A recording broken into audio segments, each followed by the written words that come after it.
tell everybody thanks, welcome to the bush. Guys, have you ever heard stories about the spirits of the bush? Die bosgees. Yeah. You know, like, there was something scary jumping out the bushes there while you're braaiing with your chommies. And it like grab you, gaff you by the neck here, and shake you around like a pit bull eating a piece of biltong. But there must be some good spirits there outside as well. Like one I need now, it's also bloody hot here.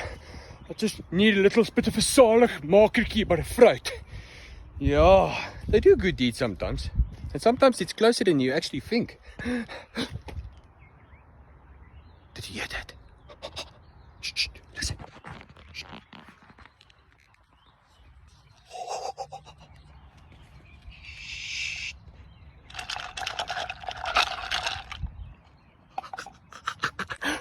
That sounds bloody interesting.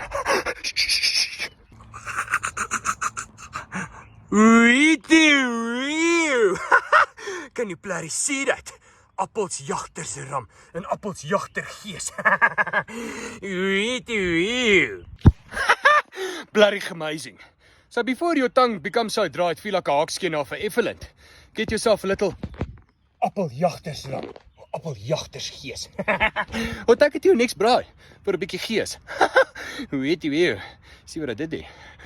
The apple doesn't fall far from the tree.